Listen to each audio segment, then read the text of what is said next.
Sinta menatap cermin di kamar pengantin, memastikan gaun putihnya jatuh sempurna di tubuhnya yang ramping. Hari ini adalah hari pernikahannya dengan Andi, pria yang telah mencuri hatinya sejak pertemuan pertama mereka di sebuah kafe kecil di pusat kota Jakarta. Andi, dengan senyumnya yang hangat dan mata yang penuh janji, tampak seperti mimpi yang menjadi nyata. Dia adalah anak tunggal dari keluarga yang dianggap mapan. Ayahnya pensiunan pegawai negeri, dan ibunya, Bu Ratna, seorang wanita yang selalu tampil elegan dengan perhiasan emas yang berkilauan. Keluarga Andi tinggal di sebuah rumah mewah di kawasan elit Jakarta Selatan, lengkap dengan mobil sedan hitam yang selalu diparkir di garasi. Dari luar, semuanya tampak sempurna. Sinta sendiri berasal dari keluarga sederhana di Yogyakarta.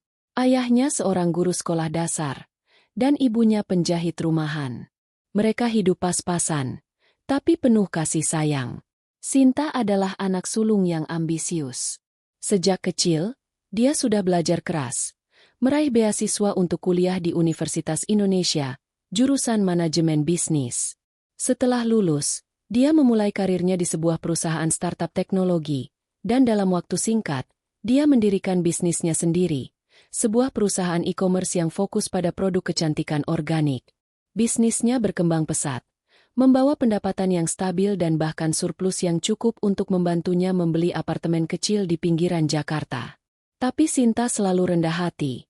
Dia tidak pernah memamerkan kesuksesannya. Pertemuan dengan Andi terjadi secara kebetulan. Saat itu, Sinta sedang menghadiri seminar bisnis di Hotel Bintang 5. Andi berada di sana sebagai peserta. Meskipun kemudian Sinta tahu bahwa Andi sebenarnya tidak bekerja di perusahaan manapun. "Aku lagi istirahat dari pekerjaan," katanya saat itu, dengan nada santai. Sinta tidak terlalu memikirkan itu. Dia jatuh cinta pada kepribadian Andi yang lembut, perhatian, dan selalu membuatnya tertawa. Setelah 6 bulan pacaran, Andi melamarnya di sebuah restoran romantis di tepi pantai Anyer. "Kau adalah segalanya bagiku, Sinta. Mari kita bangun masa depan bersama," ujarnya sambil menyematkan cincin berlian sederhana di jari Sinta. Keluarga Andi menyambut Sinta dengan hangat, setidaknya begitulah yang terlihat di permukaan. Bu Ratna, ibu Andi, adalah wanita parubaya dengan rambut pendek yang selalu diwarnai hitam pekat, dan senyum yang tampak ramah tapi seringkali terasa dingin. "Anakku yang satu-satunya akhirnya menemukan pendamping," katanya saat pertama kali bertemu Sinta. Ayah Andi, Pak Budi, lebih pendiam, tapi dia mengangguk setuju dengan segala ucapan istrinya. Mereka menggelar pesta pertunangan yang mewah, dihadiri kerabat dari kedua belah pihak. Sinta merasa seperti sedang berada di dongeng. Dia tidak pernah membayangkan akan menikah dengan keluarga seperti ini. Pernikahan mereka digelar di sebuah gedung serbaguna yang megah, dihiasi bunga mawar putih dan lampu kristal yang berkilauan. Tamu undangan mencapai ratusan orang, termasuk teman-teman bisnis Sinta dan kerabat Andi yang datang dari berbagai kota. Sinta berjalan di lorong gereja dengan ayahnya di samping. Matahari sore menyinari gaunnya. Andi berdiri di altar, tampan dalam setelan jas hitamnya. Saat mereka bertukar sumpah, Sinta merasa hatinya penuh. "Aku berjanji akan mencintaimu selamanya, Andi," bisiknya. Andi membalas dengan senyum lebar. "Dan aku akan melindungimu, Sinta." Setelah upacara, resepsi berlangsung meriah. Meja-meja dipenuhi hidangan lezat, sate ayam, rendang, dan kue-kue impor. Bu Ratna menjadi pusat perhatian, berpidato dengan suara lantang. "Hari ini, keluarga kami bertambah 1 anggota baru. Sinta, selamat datang di keluarga kami. Semoga kamu bisa menjadi istri yang baik untuk Andi, anak kesayangan kami." Kata-kata itu terdengar manis, tapi Sinta merasakan nada yang sedikit merendahkan, seolah-olah dia adalah tambahan yang harus bersyukur. Tapi Sinta mengabaikannya. Dia terlalu bahagia untuk memikirkan hal-hal kecil. Malam pertama mereka sebagai suami istri dihabiskan di sebuah villa mewah di puncak. Andi memeluk Sinta erat, berbisik janji-janji manis. "Kita akan punya rumah sendiri, mobil baru, dan anak-anak yang lucu," katanya. Sinta tersenyum, membayangkan masa depan itu. Tapi saat itu, Dia belum tahu bahwa rumah yang mereka tempati setelah bulan madu adalah rumah keluarga Andi, rumah besar yang cicilannya masih berjalan, dan Andi belum pernah bekerja sejak lulus kuliah. Andi mengaku sebagai konsultan freelance, tapi Sinta jarang melihatnya bekerja. Aku lagi nunggu proyek besar, katanya setiap kali ditanya. Beberapa minggu setelah pernikahan, Sinta mulai menyesuaikan diri dengan kehidupan baru. Dia bangun pagi, menyiapkan sarapan untuk seluruh keluarga. Andi, Bu Ratna, dan Pak Budi. Bu Ratna sering memerintah dengan halus. Sinta, tolong masak nasi goreng yang enak ya, seperti yang biasa Andi suka. Sinta patuh, meskipun bisnisnya menuntut banyak waktu. Dia bekerja dari rumah, mengelola pesanan online, bertemu klien, dan mengembangkan produk baru. Pendapatannya cukup untuk menutupi kebutuhan sehari-hari, tapi Sinta tidak pernah membahasnya. Andi, di sisi lain, sering keluar, bertemu klien, tapi pulang dengan tangan kosong. Suatu hari, saat Sinta sedang memeriksa tagihan rumah, dia terkejut melihat jumlah cicilan rumah yang tinggi. Andi, ini cicilan rumah kita, tanyanya. Andi mengangguk santai. Iya, tapi jangan khawatir, aku yang tangani. Tapi Sinta mulai curiga. Dia melihat tagihan itu atas nama Bu Ratna, dan Andi tidak punya penghasilan tetap. Diam-diam, Sinta mulai mentransfer uang dari rekeningnya untuk membayar cicilan itu. Berpikir itu bagian dari tanggung jawabnya sebagai istri. Ini untuk keluarga kita, gumamnya pada diri sendiri. Kehidupan sehari-hari berjalan lancar di permukaan. Sinta dan Andi sering jalan-jalan akhir pekan, makan di restoran mahal, atau liburan singkat ke Bali. Bu Ratna selalu ikut, mengklaim ingin menjaga anaknya. Andi masih butuh ibunya, katanya sambil tersenyum. Sinta merasa sedikit terganggu, tapi dia memilih diam. Dia mencintai Andi, dan itu cukup untuk membuatnya bertahan. Namun, tanda-tanda ketidakadilan mulai muncul. Saat ulang tahun Bu Ratna, Andi meminta Sinta membeli hadiah mahal, sebuah tas branded. Ibu pasti senang, katanya. Sinta setuju, meskipun itu memotong anggaran bisnisnya. Bu Ratna menerima hadiah itu dengan senyum, tapi kemudian berkomentar. Bagus sih, tapi kalau bisa yang lebih mahal lagi ya, Sinta. Kan kamu sekarang bagian dari keluarga kami yang punya standar. Sinta tersenyum paksa, tapi hatinya mulai terluka. Andi jarang membantu di rumah. Dia lebih suka bermain game di kamar atau nonton TV. Aku capek dari meeting. Alasannya, Sinta yang mengurus semuanya. Belanja, masak, dan bahkan membayar tagihan listrik.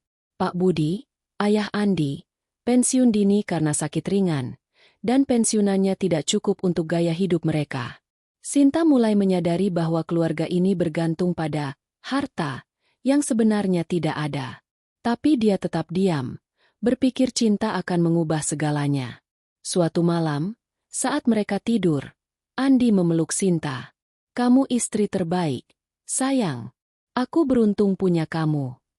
Sinta membalas pelukannya, tapi pikirannya melayang. Dia ingat kata-kata ayahnya sebelum pernikahan.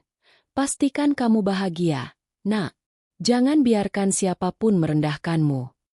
Saat itu, Sinta merasa semuanya baik-baik saja. Pernikahan ini tampak sempurna, tapi di balik itu, retakan mulai terbentuk. Hari-hari berlalu, dan Sinta semakin sibuk dengan bisnisnya. Produk kecantikannya laris manis di marketplace online, membawa pendapatan bulanan yang mencapai ratusan juta. Dia mulai menyisihkan uang untuk tabungan pribadi, tanpa sepengetahuan Andi. Ini untuk masa depan kita, katanya pada diri sendiri. Tapi sebenarnya itu cadangan jika sesuatu terjadi. Bu Ratna mulai menunjukkan sisi aslinya. Saat Sinta pulang larut karena meeting bisnis, Bu Ratna berkomentar, wanita kok pulang malam-malam? Andi pasti kesepian. Sinta menjelaskan dengan sabar. Ini untuk pekerjaan, Bu. Supaya kita bisa hidup nyaman. Bu Ratna hanya menggeleng. Anakku dulu nggak pernah kekurangan. Kamu harus lebih perhatian. Sinta merasa seperti orang luar di rumah sendiri. Tapi dia bertahan, karena mencintai Andi. Andi memang baik, meskipun malas. Dia sering membelikan bunga untuk Sinta, atau memijat punggungnya saat lelah. Kamu pahlawanku, katanya. Itu cukup untuk membuat Sinta lupa pada ketidakadilan. Menjelang acara kumpul keluarga besar, Bu Ratna mulai merencanakan segalanya. Ini kesempatan untuk menunjukkan betapa bahagianya keluarga kita, katanya. Sinta membantu mempersiapkan, membeli makanan dan dekorasi dari uangnya sendiri. Dia tidak tahu bahwa acara itu akan menjadi titik balik, di mana penghinaan terbuka akan membuatnya memutuskan untuk membalas. Sinta duduk di teras rumah, menatap bintang-bintang. Semuanya akan baik-baik saja, gumamnya. Tapi di dalam hati, dia mulai meragukan. Pernikahan yang tampak sempurna ini, sebenarnya penuh rahasia yang akan segera terungkap. Sinar matahari pagi menyelinap melalui jendela kamar tidur Sinta, menerangi wajahnya yang masih terlihat lelah setelah semalaman bekerja. Di meja kecil di sudut kamar, laptopnya menyala dengan spreadsheet penjualan produk kecantikan organik yang kini laris di pasaran. Bisnisnya, Lestari Beauty, telah menjadi salah satu merek lokal yang diperhitungkan di platform e-commerce besar. Sinta bangun, meregangkan tubuhnya, dan menatap Andi yang masih terlelap di ranjang. Pria itu tampak damai, dengan rambut acak-acakan dan napas yang pelan. Sinta tersenyum tipis, tapi pikirannya segera beralih ke daftar tugas hari ini. Meeting dengan supplier, mengecek stok produk, dan, tentu saja, mengurus rumah tangga. Setelah mandi dan mengenakan kemeja sederhana namun elegan, Sinta turun ke dapur. Rumah besar itu, dengan dinding berwarna krem dan perabotan kayu mahoni, terasa seperti istana yang megah namun dingin. Bu Ratna sudah duduk di meja makan, mengenakan daster sutra dan kalung emas yang selalu jadi ciri khasnya. Di depannya, secangkir teh dan piring berisi roti bakar. Pagi, Sinta. Nasi goreng untuk Andi sudah dibuat belum? Tanyanya tanpa menoleh, sibuk membaca koran pagi. Belum, Bu. Saya buat sekarang, jawab Sinta dengan nada sopan, meskipun hatinya mulai jengah. Ini sudah menjadi rutinitas. Bu Ratna selalu meminta Sinta menyiapkan makanan favorit Andi, seolah-olah Sinta adalah asisten rumah tangga, bukan menantu. Sinta menyalakan kompor, menggoreng nasi dengan telur dan potongan ayam, sambil mencium aroma yang menggugah selera. Dia mencoba mengabaikan perasaan tidak nyaman yang perlahan menumpuk di dadanya. Saat sarapan disajikan, Andi muncul dengan wajah segar, mengenakan kaos polos dan celana pendek. Wah, baunya enak banget, sayang, katanya sambil mencium pipi Sinta. Bu Ratna tersenyum lebar pada anaknya. Makanya, Andi, kamu beruntung punya ibu yang tahu apa yang kamu suka. Sinta menahan napas, memilih untuk tidak menanggapi. Dia duduk di samping Andi, mengambil sepotong roti bakar, dan mendengarkan percakapan ibu dan anak itu. Pak Budi, seperti biasa, hanya diam, fokus pada korannya. Jadi, Andi, kapan proyek besar itu datang? Tanya Sinta dengan nada ringan, berusaha membuka pembicaraan. Andi berdehem. Sebentar lagi, sayang. Aku lagi nego sama klien dari Singapura. Mereka tertarik banget sama idenya. Sinta mengangguk, meskipun dalam hati dia meragukan. Sudah hampir setahun sejak pernikahan mereka, dan Andi selalu punya alasan serupa. Lagi nunggu klien. Proyeknya besar, tapi butuh waktu. Mereka minta revisi. Sinta tidak pernah melihat bukti kontrak atau transferan uang, tapi dia tidak ingin memojokkan suaminya. Setelah sarapan, Sinta bergegas ke ruang kerjanya, sebuah kamar kecil di lantai 2 yang dia ubah jadi kantor sementara. Di sana, dia mengecek laporan keuangan bisnisnya. Penjualan bulan ini mencapai 300 juta rupiah, rekor baru. Dia tersenyum bangga, tapi senyum itu memudar saat dia membuka aplikasi perbankan. Saldo rekening bersama yang dia buat dengan Andi tinggal sedikit. Kemana perginya uang ini? Gumamnya. Dia ingat Andi meminta pinjaman beberapa minggu lalu untuk keperluan bisnis, tapi tidak pernah ada penjelasan lebih lanjut. Sinta mulai mencatat pengeluaran rumah, cicilan rumah 20 juta per bulan, cicilan mobil 8 juta, tagihan listrik, air, internet, dan belanja bulanan. Semuanya dibayar dari rekening pribadinya. Malam itu, saat makan malam, Bu Ratna tiba-tiba berkomentar. "Sinta, kamu kan orang bisnis, ya? Kalau bisa, cari cara biar kita bisa beli mobil baru. Yang ini sudah agak kuno." Sinta menatap piringnya, mencoba menahan emosi. Mobil yang dimaksud adalah sedan mewah yang cicilannya masih Sinta bayar setiap bulan. "Saya coba pikirkan, Bu," jawabnya diplomatis. Andi hanya tersenyum, tidak berkomentar apa-apa. Pak Budi, seperti biasa, diam. Hari-hari berikutnya, Sinta mulai memperhatikan pola aneh. Bu Ratna sering membeli barang-barang mahal, tas branded, sepatu impor, bahkan perhiasan baru, dan selalu membanggakan harta keluarga di depan teman-temannya. "Anakku Andi memang sukses, makanya kita bisa hidup begini," katanya di sebuah arisan yang Sinta hadiri. Sinta hanya tersenyum kaku, tapi dalam hati dia bertanya-tanya. Jika Andi sukses, mengapa tidak ada kontribusinya untuk rumah tangga? Dia mulai mencurigai bahwa harta keluarga yang Bu Ratna banggakan sebenarnya berasal dari tabungannya sendiri.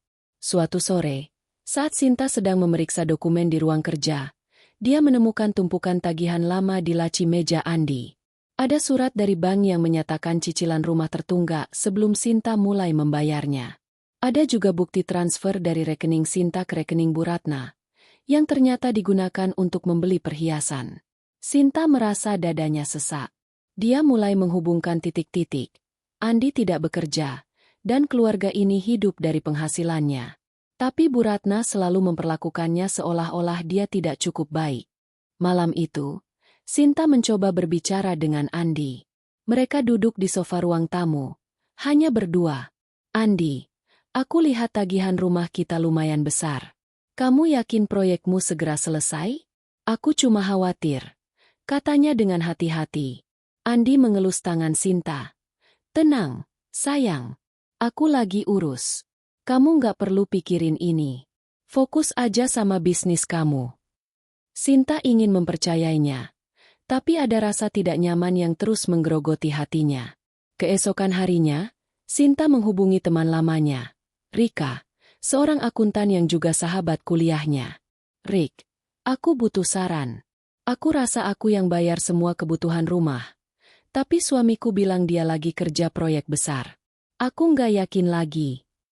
Rika mendengarkan dengan serius, lalu menyarankan, "Cek semua dokumen keuangan kalian.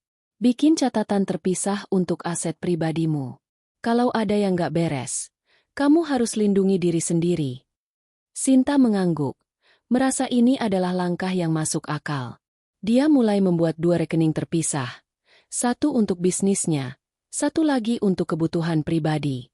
Dia juga menyewa jasa pengacara keuangan untuk memeriksa status aset yang dia miliki, termasuk apartemen kecilnya di Jakarta Barat yang dibelinya sebelum menikah. Pengacara itu, Pak Darmawan, menyarankan, "Bu Sinta, pastikan semua aset yang Anda beli dengan uang pribadi tetap atas nama Anda. Jangan dicampur dengan aset keluarga suami." Sinta setuju, dan mulai mengatur ulang keuangannya dengan diam-diam. Sementara itu, Bu Ratna semakin sering membuat komentar yang menyakitkan.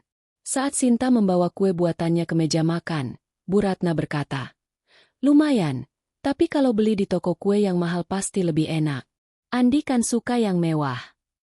Sinta hanya tersenyum, tapi di dalam hati, dia mulai merasa seperti orang asing di rumah ini.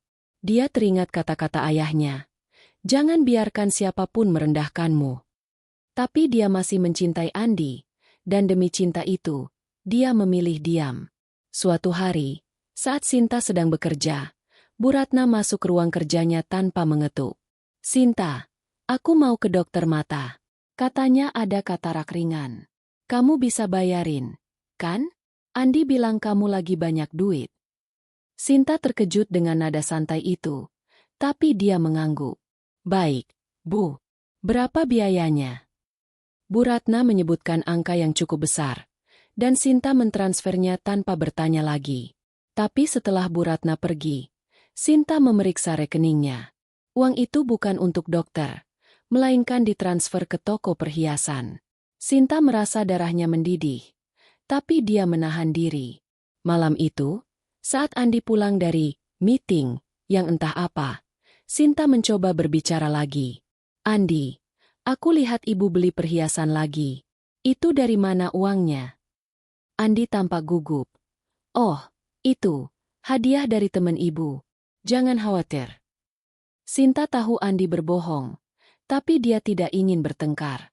Dia hanya berkata, aku cuma ingin kita jujur soal keuangan. Aku kan istri kamu. Andi memeluknya. Aku janji, sayang, semuanya akan beres. Tapi Sinta tidak lagi percaya begitu saja. Dia mulai mencatat setiap pengeluaran, menyimpan bukti transfer, dan membuat cadangan dokumen penting. Dia juga menghubungi bank untuk memastikan cicilan rumah dan mobil tetap dibayar.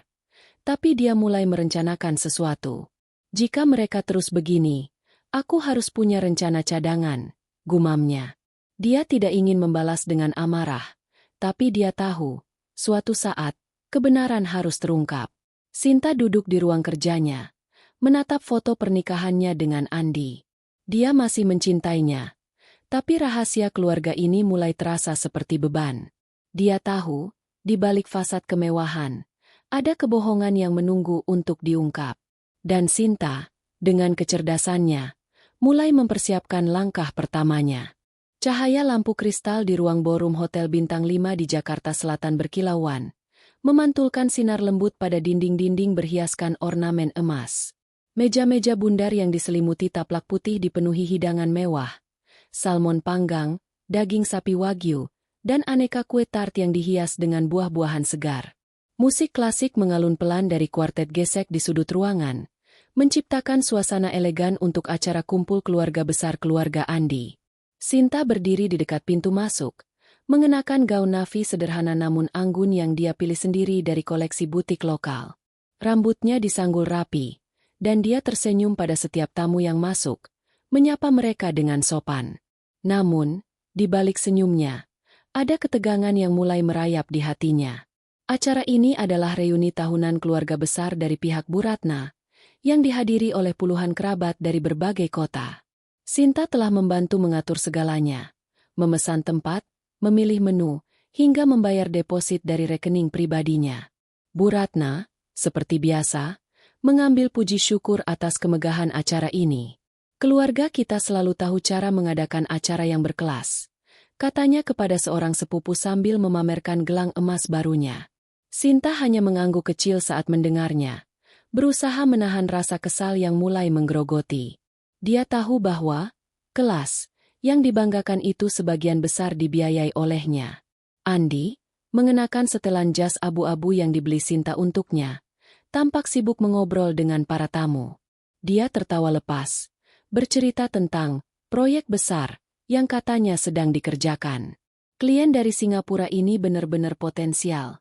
Loh, kalau deal, kita bisa ekspansi ke Asia Tenggara, katanya pada seorang paman yang mengangguk penuh kagum. Sinta, yang berdiri tidak jauh, hanya memandang dari kejauhan. Dia tahu cerita itu hanyalah omong kosong, tapi dia memilih diam. Malam ini, dia ingin semuanya berjalan lancar. Sinta berjalan ke meja utama, tempat Bu Ratna dan Pak Budi duduk bersama beberapa kerabat senior. Dia membawa sebotol anggur merah yang dia beli khusus untuk acara ini, berharap bisa menyenangkan hati mertuanya. Bu, ini anggur yang saya pilih. Katanya cocok untuk acara spesial. Katanya sambil menuang sedikit ke gelas Bu Ratna. Mertuanya mengangguk, tapi matanya memandang Sinta dengan ekspresi yang sulit dibaca. Bagus, Sinta. Tapi lain kali, pilih yang lebih mahal, ya. Keluarga kita kan punya standar. Komentarnya dengan nada yang terdengar manis namun menusuk. Beberapa kerabat di meja itu terkekeh, menganggapnya candaan, tapi Sinta merasakan wajahnya memanas. Dia tersenyum kaku, lalu kembali ke sisi Andi. Saat makan malam dimulai, suasana semakin hangat. Para tamu menikmati hidangan, dan cerita-cerita keluarga mengalir dengan tawa. Sinta berusaha menikmati momen itu, mengobrol dengan beberapa sepupu Andi yang ramah. Salah satunya, Tante Mira, memuji bisnis Sinta. Aku dengar Lestari Beauty lagi naik daun, ya? Keren banget, Sinta. Kamu pasti sibuk banget, katanya dengan tulus. Sinta tersenyum lebar, merasa dihargai untuk pertama kalinya malam itu. Iya, Tante. Alhamdulillah, lagi berkembang. Tapi masih banyak yang harus dikerjain, jawabnya rendah hati. Namun, momen hangat itu tidak berlangsung lama. Setelah hidangan penutup disajikan, Bu Ratna berdiri untuk memberikan sambutan. Dia mengenakan gaun merah marun yang mencolok, dengan kalung mutiara yang berkilau di lehernya. Sorot matanya penuh percaya diri saat dia mengambil mikrofon. Selamat malam, keluarga tercinta, katanya dengan suara lantang. Hari ini adalah momen spesial untuk kita semua berkumpul, merayakan kebersamaan dan keberhasilan keluarga kita. Seperti yang kalian tahu, anakku Andi selalu membawa kebanggaan untuk kami. Karirnya yang sukses membuat kita bisa hidup dengan nyaman dan mengadakan acara seperti ini. Para tamu bertepuk tangan, dan Andi tersenyum lebar, mengangguk seolah-olah dia memang pantas mendapat pujian itu. Sinta, yang duduk di sampingnya, merasakan jantungan hatinya sedikit lebih cepat. Dia tahu kebenaran. Andi tidak punya karir. Semua kemewahan ini, dari dekorasi ruangan hingga gaun yang dikenakan Bu Ratna, dibayar dari hasil jerih payahnya. Tapi dia tetap diam, menatap piring kosong di depannya. Bu Ratna melanjutkan pidatonya. Suaranya semakin bersemangat. Kami juga bersyukur karena Andi telah menemukan pasangan hidupnya, Sinta. Dia berhenti sejenak, menatap Sinta dengan senyum yang terasa dingin. Tapi, kalian tahu, ya, kadang-kadang menantu itu, bagaimana ya bilangnya, agak kurang sesuai dengan standar keluarga kami. Tawa kecil terdengar dari beberapa tamu, tapi Sinta merasa darahnya membeku. Bu Ratna melanjutkan, Sinta ini, ya Tuhan, menantu murahan yang cuma mengejar harta anakku. Tapi untungnya, Andi kami cukup kaya untuk menutupi kekurangan itu. Ruangan meledak dengan tawa, tapi bagi Sinta, dunia seolah berhenti berputar. Wajahnya memanas, tangannya gemetar di bawah meja. Dia menatap Andi, berharap suaminya akan membelanya. Tapi Andi hanya tertawa kecil, seolah-olah itu candaan biasa. Ibu bercanda, sayang, bisiknya, tapi nada suaranya tidak meyakinkan. Sinta merasa seperti ditampar di depan puluhan orang. Dia ingin membela diri, ingin berteriak bahwa dialah yang membiayai semua ini, bahwa Andi tidak punya apa-apa tanpa dia. Tapi kata-kata itu tersangkut di tenggorokannya. Para tamu mulai berbisik, beberapa di antaranya memandang Sinta dengan rasa kasihan, sementara yang lain terkekeh seolah setuju dengan candaan Bu Ratna. Tante Mira, yang tadi memuji Sinta, menunduk, seolah tidak tahu harus berkata apa. Sinta merasa seperti orang asing di tengah kerumunan ini. Dia ingin lari, tapi kakinya terasa berat. Akhirnya, dengan suara yang hampir tidak terdengar, dia berkata pada Andi, "Aku mau ke kamar kecil." Sinta berjalan keluar dari ballroom. Langkahnya cepat tapi terkontrol. Di lorong hotel yang sepi, dia bersandar pada dinding, menarik napas dalam-dalam. Air mata mulai menggenang di matanya, tapi dia buru-buru mengusapnya. "Aku tidak akan menangis di sini," gumamnya. Dia mengeluarkan ponselnya, ingin menghubungi Rika, sahabatnya, tapi dia berhenti. "Tidak sekarang. Aku harus kuat," katanya pada diri sendiri. Sinta kembali ke ballroom setelah beberapa menit, berusaha menjaga wajahnya tetap tenang. Dia duduk di samping Andi, yang kini sibuk mengobrol dengan sepupu. Bu Ratna sudah selesai berpidato dan kini sibuk berfoto dengan kerabat. Tidak ada yang menyebut insiden itu lagi, tapi Sinta merasa setiap tatapan di ruangan ini menyimpan penghakiman. Dia merasa seperti boneka yang dipajang untuk diolok-olok. Sisa malam itu terasa seperti siksaan. Sinta berusaha tersenyum, menjawab pertanyaan tamu dengan sopan, tapi hatinya hancur. Saat acara selesai dan mereka kembali ke rumah, Sinta duduk di tepi ranjang, masih mengenakan gaunnya. Andi masuk, melepas dasinya. "Seru ya acara tadi? Ibu bikin semua orang ketawa," katanya sambil tersenyum. Sinta menatapnya. Matanya penuh kekecewaan. Andi, apa yang ibu bilang tadi? Itu bukan candaan. Itu menyakitkan. Andi tampak bingung sejenak, lalu mengelus pundak Sinta. Sayang, ibu cuma bercanda. Kamu tahu dia suka bikin suasana hidup. Jangan dimasukin hati. Sinta menarik napas panjang, ingin berdebat, tapi dia tahu itu sia-sia. Andi tidak akan pernah memahami bagaimana kata-kata ibunya seperti pisau yang menusuk hatinya. Malam itu, Sinta tidak bisa tidur. Dia duduk di ruang kerjanya, menatap laptop yang masih menyala. Dia membuka folder berisi dokumen keuangan yang telah dia kumpulkan, bukti transfer untuk cicilan rumah, mobil, bahkan tagihan listrik. Semuanya atas nama keluarga Andi, tapi dibayar olehnya. Dia teringat kata-kata Bu Ratna, menantu murahan yang mengejar harta anakku. Amarah mulai membakar dadanya, tapi dia menahannya. Aku tidak akan membalas sekarang, gumamnya. Tapi aku akan buktikan siapa yang sebenarnya. Murahan, di sini. Sinta mengambil buku catatan kecil dari laci mejanya. Dia mulai menulis rencana, langkah-langkah untuk melindungi asetnya, menghubungi pengacara lagi, dan, yang terpenting, mengungkap kebenaran pada waktu yang tepat. Dia tidak ingin bertindak gegabah, tapi penghinaan malam ini telah mengubah sesuatu di dalam dirinya. Cinta pada Andi masih ada, tapi sekarang bercampur dengan tekad untuk tidak lagi menjadi korban. Di luar, bulan purnama menerangi langit Jakarta. Sinta menutup buku catatannya, menatap foto pernikahannya di dinding. Aku akan buktikan bahwa aku bukan menantu murahan, bisiknya. Malam itu, benih pembalasan mulai tumbuh di hatinya, dan dia tahu, ini baru permulaan. Sinar matahari pagi menyelinap melalui celah-celah tirai kamar kerja Sinta, menerangi meja kayu tempat laptop dan tumpukan dokumen keuangan berserakan. 3 hari telah berlalu sejak acara kumpul keluarga yang memalukan itu, namun kata-kata Bu Ratna masih bergema di kepala Sinta seperti nyanyian yang tak kunjung reda. Menantu murahan yang cuma mengejar harta anakku. Kalimat itu seperti pisau yang terus mengiris harga dirinya. Sinta duduk di kursi ergonomisnya, menatap layar laptop yang menampilkan laporan penjualan terbaru dari Lestari Beauty. Bisnisnya terus berkembang, dengan pendapatan bulan ini mencapai 350 juta rupiah. Tapi kegembiraan itu terasa hampa. Dia merasa seperti burung dalam sangkar emas, dikelilingi kemewahan yang dia ciptakan sendiri, namun dihina oleh orang-orang yang seharusnya menghormatinya. Sinta menarik napas dalam-dalam, mencoba menenangkan diri.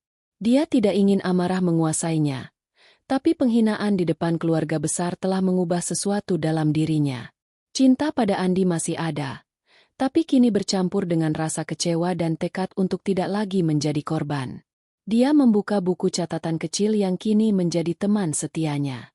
Di dalamnya, dia telah mencatat pengeluaran rumah tangga, cicilan rumah 20 juta per bulan, cicilan mobil 8 juta, tagihan utilitas, hingga biaya-biaya kecil seperti langganan TV kabel yang diminta Bu Ratna. Semuanya dibayar dari rekening pribadinya. Di samping catatan itu, dia menuliskan satu kalimat dengan tinta merah. Saatnya mereka tahu kebenaran. Pagi itu, saat Andi masih tidur dan Bu Ratna pergi ke arisan pagi, Sinta menghubungi Rika, sahabatnya yang juga akuntan. "Rik, aku butuh bantuanmu lagi," katanya melalui telepon. Suaranya pelan tapi tegas. "Aku menemukan lebih banyak bukti. Semua tagihan rumah, mobil, bahkan perhiasan ibu mertuaku, aku yang bayar. Andi nggak kerja sama sekali." Rika mendengarkan dengan serius, lalu menjawab, "Sinta, kamu harus hati-hati. Kalau kamu mau ambil langkah, pastikan semua dokumen aman. Aku bisa bantu audit keuanganmu, tapi kamu juga harus konsultasi sama pengacara. Jangan biarkan mereka memanfaatkanmu lebih jauh." Setelah menutup telepon, Sinta menghubungi Pak Darmawan, pengacara keuangan yang pernah dia temui sebelumnya. Mereka bertemu di sebuah kafe kecil di kawasan Sudirman, jauh dari rumah agar tidak ada yang curiga. Pak Darmawan, pria parubaya dengan kacamata tebal, mendengarkan cerita Sinta dengan penuh perhatian. "Bu Sinta, dari apa yang Anda ceritakan, Anda dalam posisi yang sangat kuat secara finansial, tapi juga rentan secara emosional, katanya sambil menyeruput kopi. Langkah pertama, kita harus pastikan semua aset Anda, terutama apartemen dan tabungan pribadi, tetap aman dan tidak tercampur dengan aset keluarga suami. Kedua, kita perlu dokumen lengkap untuk membuktikan bahwa Anda yang menanggung semua biaya. Sinta menyerahkan map berisi bukti, slip transfer bank, kwitansi pembayaran cicilan, dan bahkan foto-foto barang mewah yang dibeli Bu Ratna dengan uangnya. Pak Darmawan mengangguk. Matanya berbinar. Ini cukup kuat. Kalau Anda ingin mengambil langkah hukum, seperti memisahkan keuangan atau bahkan perceraian, ini bisa jadi bukti bahwa Anda tidak bergantung pada mereka. Justru sebaliknya. Sinta menggeleng pelan. Saya belum mau cerai, Pak. Saya masih cinta sama Andi. Tapi saya ingin ibu mertua saya tahu bahwa saya bukan menantu murahan. Saya ingin mereka rasakan akibatnya. Pak Darmawan tersenyum tipis. Kalau begitu, kita bisa buat rencana yang lebih strategis. Misalnya, Anda bisa mulai menarik dukungan finansial secara bertahap. Tapi harus hati-hati. Jangan sampai mereka bisa membalikkan situasi dan menyalahkan Anda. Sinta mengangguk. Merasa ada sedikit cahaya di ujung terowongan. Dia pulang dengan tekad baru. Dia tidak akan membalas dengan amarah, tapi dengan kebenaran yang akan menghancurkan kebohongan keluarga ini. Malam itu, saat makan malam bersama di rumah, Bu Ratna kembali membuat komentar yang menyakitkan. Sinta, kamu kok jarang masak akhir-akhir ini? Andi kan suka makanan rumah. Jangan terlalu sibuk sama bisnismu itu. Nanti anakku kecewa. Sinta menahan napas, menatap piringnya. Dia ingin berkata bahwa dia sibuk mencari uang untuk membiayai gaya hidup mereka. Tapi dia hanya tersenyum. Baik, Bu. Besok saya masak lagi. Jawabnya, suaranya datar. Andi, seperti biasa, tidak berkomentar, hanya fokus pada ponselnya. Setelah makan malam, Sinta kembali ke ruang kerjanya. Dia membuka laptop dan mulai menyusun rencana lebih rinci. Langkah pertama adalah mengamankan asetnya. Dia menghubungi bank untuk memindahkan sebagian besar tabungannya ke rekening baru yang hanya dia yang bisa akses. Apartemennya di Jakarta Barat, yang dibelinya sebelum menikah, sudah aman atas namanya. Tapi dia meminta Pak Darmawan untuk memeriksa ulang dokumen kepemilikannya. Dia juga mulai mencatat setiap pengeluaran yang dia lakukan untuk keluarga Andi, lengkap dengan tanggal dan jumlahnya. Kalau saatnya tiba, mereka tidak akan bisa membantah, gumamnya. Sinta juga mulai mencari tahu lebih banyak tentang masa lalu keluarga Andi. Dia menghubungi seorang teman lama Andi, Dedi, yang dulu kuliah bareng dengannya. Dalam percakapan santai melalui pesan singkat, Dedi tanpa sengaja mengungkapkan bahwa Andi tidak pernah serius bekerja setelah lulus. Dia bilang mau jadi konsultan. Tapi setahuku cuma main game di rumah. Makanya aku kaget dia bisa nikah sama kamu, yang super sukses. Tulis Dedi. Sinta merasa dadanya sesak. Tapi ini hanya menguatkan dugaannya. Andi telah berbohong selama ini, dan Bu Ratna menutupinya dengan cerita tentang harta keluarga. Hari berikutnya, Sinta pergi ke bank untuk mengatur ulang pembayaran cicilan. Dia meminta agar semua pembayaran otomatis dari rekeningnya dihentikan sementara, dengan alasan evaluasi keuangan. Petugas bank, seorang wanita ramah bernama Ibu Sari, menyarankan agar Sinta membuat surat resmi untuk menghentikan pembayaran cicilan yang atas nama Bu Ratna. Ini untuk melindungi Anda, Bu. Kalau ada sengketa, Anda punya bukti bahwa Anda tidak lagi bertanggung jawab, katanya. Sinta mengangguk. Merasa semakin yakin dengan langkahnya. Di rumah, Bu Ratna mulai memperhatikan perubahan sikap Sinta. Kamu kenapa, Sinta? Kok pendiam akhir-akhir ini? Jangan-jangan bisnis kamu lagi susah, ya? Tanyanya dengan nada yang seolah prihatin, tapi Sinta tahu itu sindiran. Enggak, Bu. Bisnis saya baik-baik aja. Jawab Sinta singkat, lalu berlalu ke kamar. Dia tidak ingin memberi celah untuk pertengkaran. Tapi dia juga tidak lagi ingin menyenangkan hati mertuanya. Sinta mulai mengenang masa-masa awal pernikahannya. Dulu, dia begitu naif, berpikir bahwa cinta bisa mengatasi segalanya. Dia teringat saat Andi melamarnya di tepi pantai Anyer, dengan ombak yang bergemuruh di latar belakang. "Kita akan bangun masa depan bersama," katanya saat itu, dan Sinta percaya.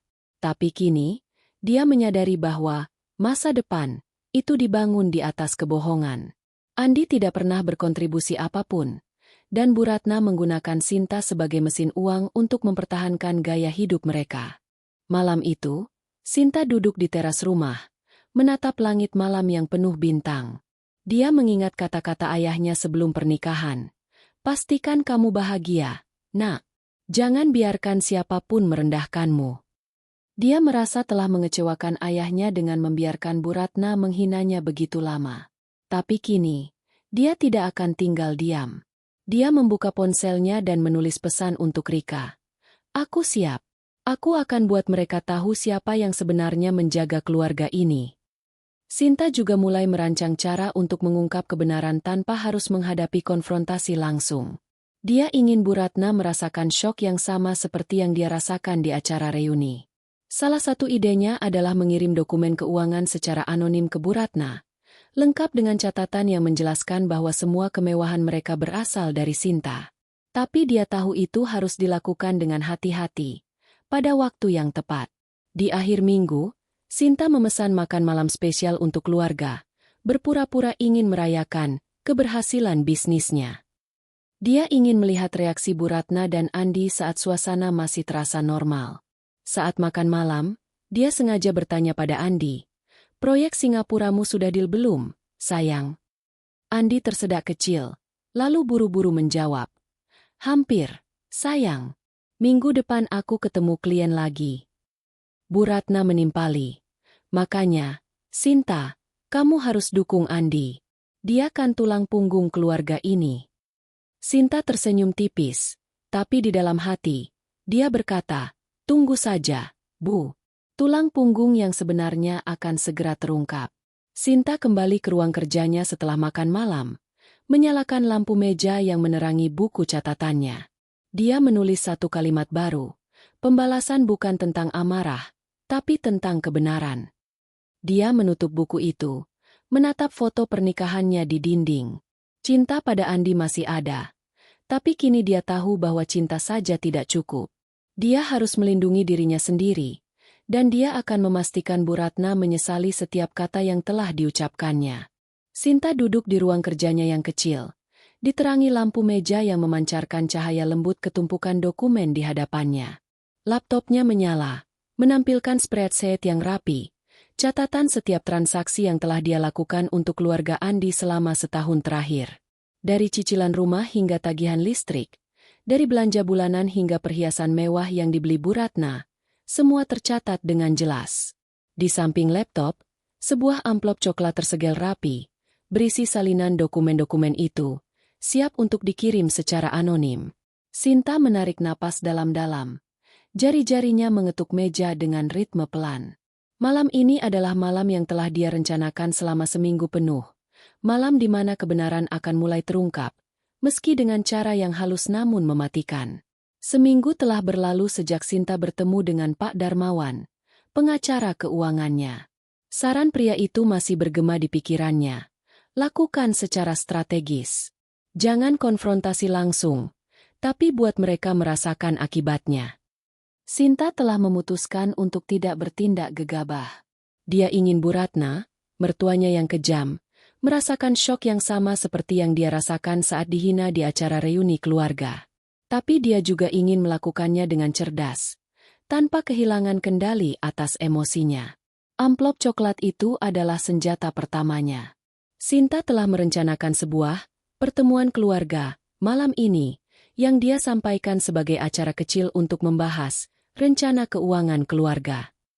Dia mengundang Bu Ratna, Pak Budi, dan Andi untuk makan malam di ruang makan rumah mereka yang megah. Sinta memesan makanan dari restoran favorit Bu Ratna, tentu saja dengan uangnya sendiri, dan menghias meja dengan bunga mawar putih, menciptakan suasana yang hangat namun penuh maksud tersembunyi. Dia ingin semuanya tampak normal, bahkan menyenangkan, agar tidak ada yang mencurigai rencananya. Sore itu, Saat Sinta sedang mempersiapkan dokumen terakhir untuk amplop, Andi masuk ruang kerjanya. Dia mengenakan kaos polos dan celana pendek. Rambutnya sedikit acak-acakan seperti biasa. "Sayang, kamu sibuk banget ya akhir-akhir ini," katanya sambil tersenyum, mencoba merangkul Sinta dari belakang. Sinta menoleh, tersenyum tipis, tapi hatinya terasa berat. Dia masih mencintai Andi, tapi kebohongannya, atau setidaknya ketidakmampuannya untuk jujur tentang situasi keuangan mereka, membuatnya merasa semakin jauh. "Iya, ada beberapa urusan bisnis yang harus diselesaikan," jawab Sinta, suaranya lembut tapi terjaga. Andi mengangguk, tidak bertanya lebih lanjut, lalu keluar untuk menonton TV. Sinta kembali fokus pada amplop itu. Di dalamnya, dia telah menyusun bukti-bukti yang tak terbantahkan. Salinan slip transfer bank yang menunjukkan bahwa dia membayar cicilan rumah sebesar 20 juta setiap bulan, cicilan mobil 8 juta, tagihan utilitas, dan bahkan bukti pembelian perhiasan Bu Ratna yang dikira hadiah dari teman. Di bagian depan amplop, dia menulis dengan huruf cetak rapi, "Untuk Bu Ratna, kebenaran tentang keluarga kita." Tidak ada nama pengirim, tidak ada petunjuk bahwa ini darinya. Sinta ingin Bu Ratna membaca dokumen itu tanpa tahu siapa yang mengirim, sehingga syoknya akan lebih besar. Dia telah mengatur agar amplop itu dikirim melalui kurir malam ini, tepat setelah makan malam selesai. Kurir akan meninggalkan amplop di kotak surat depan rumah, seolah-olah itu kiriman anonim. Sinta tahu Bu Ratna selalu memeriksa kotak surat sebelum tidur, kebiasaan yang dia lakukan untuk memastikan tidak ada tagihan yang terlewat. Dia akan membacanya malam ini, gumam Sinta. Dan besok pagi, dia akan tahu siapa yang sebenarnya menjaga keluarga ini. Malam itu, meja makan dipenuhi aroma lezat dari hidangan yang dipesan. Ayam bakar madu, rendang, dan salad buah segar. Bu Ratna duduk di ujung meja, mengenakan daster sutra merah yang mencolok, dengan kalung emas yang berkilau di lehernya. Pak Budi, seperti biasa, duduk diam di sampingnya, fokus pada makanannya. Andi, yang duduk di sebelah Sinta, tampak ceria, mengobrol tentang proyek Singapura yang tidak pernah ada. Sinta mendengarkan dengan sabar, sesekali mengangguk, tapi pikirannya tertuju pada amplop yang akan segera sampai. "Sinta, makasih ya udah pesan makanan enak begini," kata Bu Ratna dengan nada yang terdengar tulus, tapi matanya tetap dingin. "Tapi lain kali, coba pesan dari restoran yang lebih eksklusif. Kan kita keluarga yang punya standar." Sinta tersenyum kaku. Sudah terbiasa dengan sindiran seperti ini. "Baik, Bu. Saya coba ingat," jawabnya. Suaranya tenang tapi tegas. Di dalam hati, dia berkata, "Nikmati saja malam ini, Bu. Besok, kamu tidak akan bisa bicara soal standar lagi." Setelah makan malam, Sinta mengemukakan alasan pertemuan itu. "Aku pikir kita perlu bicara soal keuangan keluarga," katanya, menatap Bu Ratna dan Andi bergantian. "Bisnisku sedang berkembang, tapi aku ingin pastikan kita semua punya rencana yang jelas soal pengeluaran." Bu Ratna mengangkat alis, tampak sedikit terganggu. "Keuangan? Itu kan urusan Andi. Dia yang ngatur semuanya. Kamu cuma perlu dukung dia, Sinta." Andi tersenyum canggung, lalu buru-buru menimpali. "Iya, sayang, tenang aja. Proyekku sebentar lagi selesai. Kita nggak akan kekurangan." Sinta menahan dorongan untuk memutar mata. Dia tahu ini bukan waktunya untuk konfrontasi. "Baiklah, kalau gitu kita bahas lain kali," katanya, berpura-pura mengalah. Dia ingin Bu Ratna merasa aman, setidaknya untuk malam ini.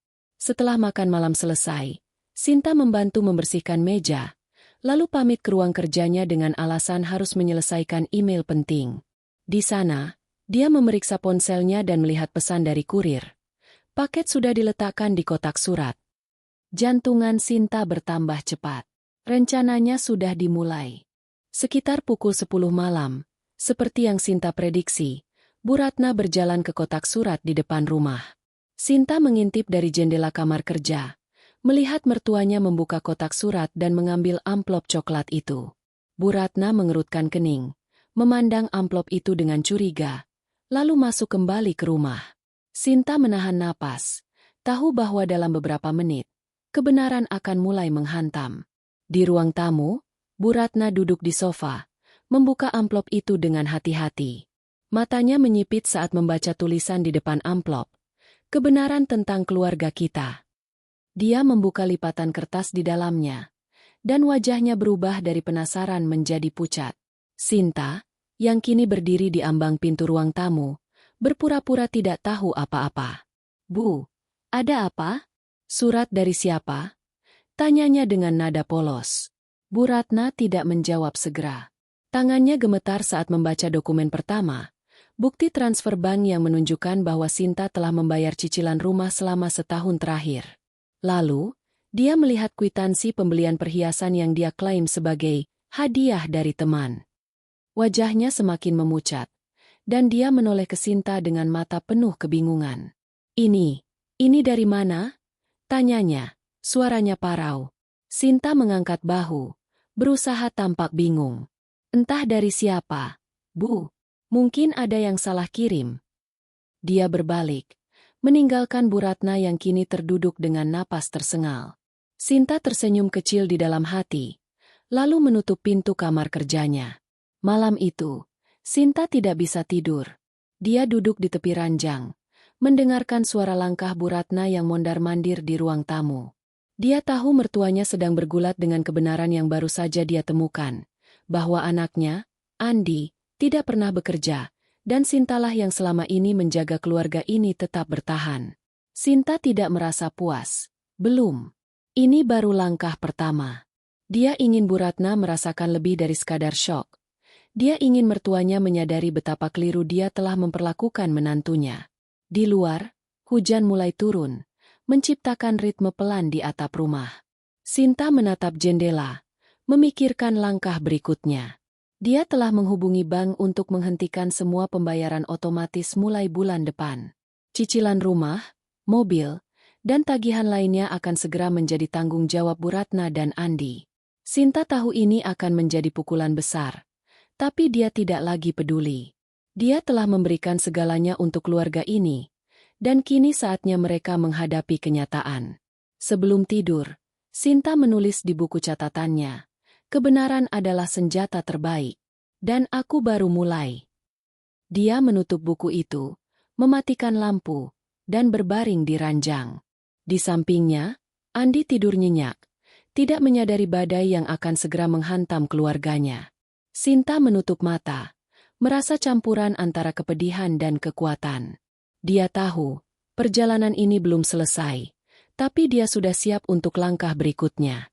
Malam itu, rumah besar keluarga Andi yang biasanya penuh dengan suara tawa Bu Ratna atau obrolan ringan Andi terasa hening. Hujan masih turun di luar, menciptakan ritme pelan yang seolah mengiringi ketegangan yang menyelimuti rumah. Sinta duduk di ruang kerjanya, menatap layar laptop yang kini menampilkan email konfirmasi dari bank. Semua pembayaran otomatis untuk cicilan rumah dan mobil telah dihentikan mulai bulan depan.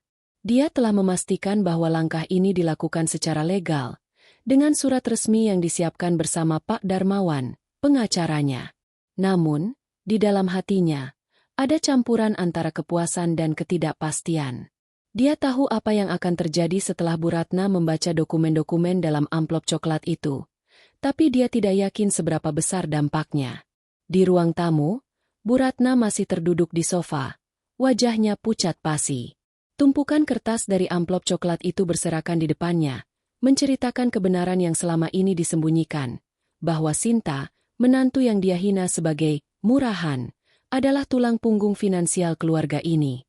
Bukti transfer bank, kwitansi cicilan, dan bahkan catatan pembelian perhiasan yang dia klaim sebagai hadiah dari teman, kini terpampang jelas. Bu Ratna menggenggam salah satu kertas itu, tangannya gemetar. Budi, lihat ini," katanya dengan suara parau, memanggil suaminya yang duduk di sudut ruangan, masih memegang koran yang sudah tidak lagi dia baca. Pak Budi berjalan pelan menuju sofa, mengambil kertas-kertas itu dengan ekspresi bingung. "Ini apa, Ratna? Dari mana asalnya?" tanyanya, suaranya pelan namun penuh kekhawatiran. Bu Ratna tidak menjawab segera. Dia menutup wajahnya dengan kedua tangan. Napasnya tersengal. Andi nggak pernah bilang apa-apa. Dia bilang dia kerja. Budi. Dia bilang dia yang bayar semuanya. Suaranya naik, hampir seperti jeritan. Pak Budi hanya menggeleng. Matanya memindai dokumen-dokumen itu. Jadi, Sintayang? Dia tidak melanjutkan kalimatnya. Tapi wajahnya menunjukkan bahwa dia mulai memahami. Sinta, yang berdiri di ambang pintu ruang tamu, mendengar percakapan itu. Dia berpura-pura baru saja masuk, membawa segelas air untuk Bu Ratna. Bu, Bapak, ada apa? Ibu kenapa? Tanyanya dengan nada polos, meskipun dia tahu persis apa yang terjadi. Bu Ratna menoleh kepadanya. Matanya penuh kebingungan dan kemarahan. Sinta, kamu tahu apa soal ini? Tanyanya, mengacungkan kertas-kertas itu. Sinta menggeleng, ekspresinya tetap tenang. Enggak, Bu. Itu surat apa? Tadi Ibu bilang mungkin salah kirim, kan? Dia meletakkan gelas air di meja, lalu berbalik menuju kamar, meninggalkan Bu Ratna yang kini mulai terisak. Di dalam kamar, Sinta duduk di tepi ranjang, mendengarkan suara langkah Bu Ratna yang mondar-mandir di ruang tamu. Dia tahu syok yang dialami mertuanya bukan hanya karena kebenaran tentang Andi, tapi juga karena harga dirinya yang runtuh. Selama ini, Bu Ratna membangun citra sebagai ibu dari anak yang sukses, keluarga yang kaya, dan wanita yang hidup dalam kemewahan. Kini, semua itu terbongkar sebagai kebohongan yang dibangun di atas kerja keras Sinta. Sinta tidak merasa puas. Belum. Ini baru permulaan. Keesokan paginya, suasana di rumah terasa seperti kuburan. Andi, yang biasanya bangun siang, terbangun oleh suara Bu Ratna yang memanggilnya dengan nada panik. Andi, bangun. Kita harus bicara. Sinta, yang sedang membuat kopi di dapur, mendengar teriakan itu. Dia tetap tenang, mengaduk kopinya dengan perlahan, seolah tidak ada yang terjadi. Saat Andi turun ke ruang makan, wajahnya tampak bingung. Ada apa, Bu? Pagi-pagi kok ribut? Tanyanya, menggosok mata. Bu Ratna, yang kini mengenakan daster sederhana tanpa perhiasan mewahnya, mendorong tumpukan kertas ke arah Andi. Jelaskan ini. Apa maksudnya ini? Kamu bilang kamu kerja. Tapi semua ini, Sinta yang bayar. Suaranya pecah, campuran antara kemarahan dan keputusasaan. Andi memandang kertas-kertas itu, wajahnya memucat. Bu, ini pasti salah paham, katanya. Suaranya gemetar. Dia menoleh ke Sinta, yang kini masuk ruang makan dengan cangkir kopi di tangan. Sayang, kamu tahu apa soal ini? Tanyanya, mencoba mencari dukungan. Sinta mengangkat bahu, tetap memainkan peran polosnya. Aku nggak tahu. Andi, tadi malam ibu nemuin surat itu di kotak surat, kan? Aku juga bingung. Dia duduk di kursi, menyeruput kopinya, dan memperhatikan drama yang mulai terungkap. Bu Ratna, yang sepertinya tidak bisa menahan diri lagi, mulai menangis. Aku pikir kamu anak yang sukses. Andi, aku pikir kita nggak perlu bergantung pada siapapun. Tapi ternyata kita hidup dari uang menantu yang aku pikir cuma numpang. Kata-kata itu keluar dengan penuh emosi, dan Sinta merasa sedikit iba, tapi hanya sedikit. Dia telah terluka terlalu dalam untuk benar-benar bersimpati. Tiba-tiba, Bu Ratna memegang dadanya. Wajahnya meringis. Aku nggak bisa napas, katanya. Napasnya tersengal. Pak Budi segera berlari ke sisinya, memegang pundaknya. Ratna, tenang. Kita bawa ke dokter. Andi, yang tampak panik, buru-buru mengambil kunci mobil. Sinta berdiri, berpura-pura khawatir. Bu, apa ibu baik-baik aja? Aku ikut ke dokter, ya? Tanyanya, meskipun dia tahu ini adalah akibat dari syok yang dia rencanakan. Mereka bergegas ke rumah sakit terdekat, dengan Sinta duduk di kursi belakang, memegang tangan Bu Ratna yang kini terlihat lemah. Di ruang gawat darurat, dokter memeriksa Bu Ratna dengan cepat. Ini serangan panik, diperparah dengan tekanan darah tinggi, kata dokter, seorang pria muda dengan kacamata. Bu Ratna perlu istirahat dan hindari stres berat untuk sementara waktu. Saya akan resepkan obat penenang dan obat untuk tekanan darah. Sinta mengangguk, berpura-pura prihatin, tapi di dalam hati, dia tahu ini adalah hasil dari rencananya. Syok yang dialami Bu Ratna adalah langkah pertama menuju kebenaran yang lebih besar. Di rumah sakit, sementara Bu Ratna dirawat, Sinta duduk di ruang tunggu bersama Andi dan Pak Budi. Andi tampak gelisah, mondar-mandir sambil menggenggam ponselnya. Sinta, kamu yakin gak tahu siapa yang kirim surat itu? Tanyanya lagi, suaranya penuh kecemasan. Sinta menatapnya, matanya penuh ketenangan yang dibuat-buat. Aku nggak tahu, Andi. Tapi kalau itu benar, mungkin kita perlu bicara jujur soal keuangan kita. Andi menunduk, tidak menjawab, dan Sinta tahu dia sedang berusaha mencari alasan untuk menutupi kebohongannya. Saat mereka kembali ke rumah malam itu, Bu Ratna terlihat lemah, berbaring di kamarnya dengan obat-obatan di samping ranjang. Pak Budi duduk di sisinya, memegang tangannya. Sinta membawa segelas air dan meletakkannya di meja, lalu berkata dengan lembut, "Bu, cepat sembuh, ya. Kalau perlu apa-apa, bilang aja." Bu Ratna hanya mengangguk lemah. Matanya menghindari kontak dengan Sinta. Untuk pertama kalinya, Sinta melihat kerapuhan di wajah mertuanya. Wanita yang selalu tampak angkuh kini terlihat hancur. Malam itu, Sinta kembali ke ruang kerjanya, membuka buku catatannya. Dia menulis, langkah pertama selesai. Bu Ratna tahu kebenaran, dan dia tidak bisa menyangkalnya lagi. Dia tahu ini bukan akhir. Langkah berikutnya adalah menarik semua dukungan finansialnya, membiarkan keluarga ini menghadapi konsekuensi dari ketergantungan mereka. Dia telah menghubungi bank untuk memastikan bahwa mulai bulan depan, tidak ada lagi transfer otomatis dari rekeningnya. Cicilan rumah, mobil, dan tagihan lainnya kini akan menjadi tanggung jawab Bu Ratna dan Andi. Sebelum tidur, Sinta menerima pesan dari Rika. "Kamu yakin mau lanjut, Sin? Ini bakal bikin heboh." Sinta membalas dengan singkat. "Aku yakin. Mereka harus tahu konsekuensinya." Dia menutup ponselnya, menatap langit malam melalui jendela. Hujan telah berhenti, tapi badai dalam keluarga ini baru saja dimulai. Sinta merasa campuran antara kepuasan dan kesedihan. Dia masih mencintai Andi, tapi dia tidak bisa lagi membiarkan dirinya diinjak-injak. Dia menutup mata, tahu bahwa langkah berikutnya akan lebih berat, tapi dia sudah siap. Cahaya matahari pagi menyelinap melalui jendela kamar kerja Sinta, menerangi ruangan kecil yang kini menjadi bentengnya. Tumpukan dokumen keuangan yang telah dia susun rapi terletak di meja, bersama buku catatan kecil yang berisi rencana pembalasannya. Seminggu telah berlalu sejak Bu Ratna jatuh sakit akibat syok dari dokumen anonim yang Sinta kirim. Mertuanya kini menghabiskan sebagian besar waktunya di kamar, hanya keluar untuk makan atau ke dokter. Wajahnya selalu pucat dan matanya kosong. Sinta, meskipun berpura-pura prihatin, merasa langkah pertamanya telah berhasil. Kini, saatnya untuk langkah kedua.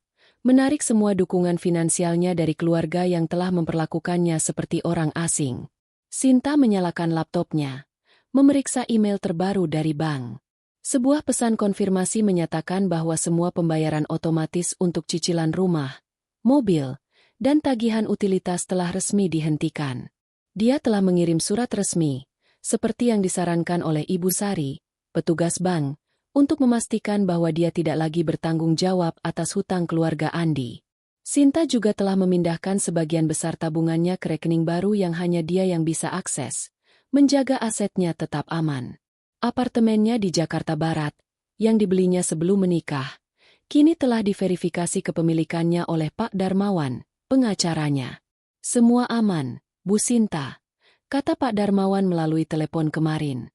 "Anda punya kendali penuh atas aset Anda. Sekarang, tergantung Anda mau melangkah sejauh apa." Sinta menutup laptop, menatap buku catatannya. Dia telah menulis satu kalimat dengan tinta hitam tebal. "Mereka harus belajar hidup tanpa aku." Dia tahu langkah ini akan mengguncang keluarga Andi, tapi dia tidak lagi peduli. Penghinaan Bu Ratna di acara reuni, kebohongan Andi tentang proyek besar, dan ketidakpedulian Pak Budi telah menghapus rasa iba yang tersisa di hatinya. Dia masih mencintai Andi, tapi cinta itu kini bercampur dengan kekecewaan yang terlalu dalam untuk diabaikan. Pagi itu, suasana di rumah terasa semakin tegang. Bu Ratna, yang biasanya sibuk mengatur rumah atau pergi ke arisan, kini hanya duduk di ruang tamu, memandang kosong ke arah televisi yang tidak menyala. Pak Budi, yang selalu pendiam, tampak lebih gelisah dari biasanya, sering memeriksa ponselnya seolah menunggu kabar. Andi, sementara itu, berusaha bertingkah seperti biasa, tapi Sinta bisa melihat kegelisahan di matanya. Dia tahu dokumen-dokumen itu telah mengguncang fondasi keluarga ini, dan dia siap untuk mempercepat kehancurannya. Saat sarapan, Sinta sengaja membuka topik yang sensitif. Andi, aku dapat kabar dari bank. Cicilan rumah dan mobil bulan ini belum dibayar. Kamu sudah urus? Tanyanya dengan nada polos, seolah tidak tahu apa-apa. Andi tersedak roti bakarnya, batu kecil sebelum menjawab. Iya, sayang. Aku lagi urus. Proyekku hampir selesai, kok. Bu Ratna, yang mendengar percakapan itu, menoleh dengan cepat. Cicilan belum dibayar? Andi, kamu bilang semua sudah beres. Suaranya naik, penuh kecemasan. Pak Budi hanya menunduk, tidak berkomentar. Sinta mengangkat bahu, berpura-pura bingung. Aku cuma tanya, Bu. Soalnya Bang bilang kalau nggak dibayar minggu ini, mereka bakal kirim peringatan. Dia menyeruput kopinya, memperhatikan reaksi mereka. Andi tampak panik, buru-buru berdiri. Aku telepon klien dulu. Ya, pasti ada salah paham. Dia keluar dari ruang makan, meninggalkan Bu Ratna yang kini memegang kepalanya. Wajahnya kembali memucat. Sinta tahu ini adalah momen yang tepat untuk menjalankan langkah berikutnya. Dia telah mengatur untuk pindah ke apartemennya di Jakarta Barat dalam beberapa hari. Dia sudah menghubungi perusahaan pindahan untuk mengangkut barang-barang pribadinya, laptop, dokumen, dan beberapa pakaian, tanpa sepengetahuan keluarga Andi. Dia ingin keluar dari rumah ini sebelum badai finansial benar-benar menghantam. Aku nggak bisa terus jadi penutup kebohongan mereka. Gumamnya sambil mengemas beberapa dokumen penting ke dalam tas kecil. 2 hari kemudian, surat peringatan pertama dari bank tiba di kotak surat. Bu Ratna, yang kini mulai pulih dari serangan paniknya, membuka surat itu dengan tangan gemetar. Peringatan tunggakan cicilan rumah, katanya dengan suara pelan, hampir tidak percaya. Dia menoleh ke Pak Budi, yang duduk di sofa. Budi, ini serius. Kalau cicilan nggak dibayar, rumah ini bisa disita. Pak Budi mengangguk lemah. Aku tahu, Ratna. Tapi, kita nggak punya cukup uang. Pensiunku cuma cukup untuk kebutuhan sehari-hari. Bu Ratna berbalik ke Andi, yang baru saja masuk ruang tamu.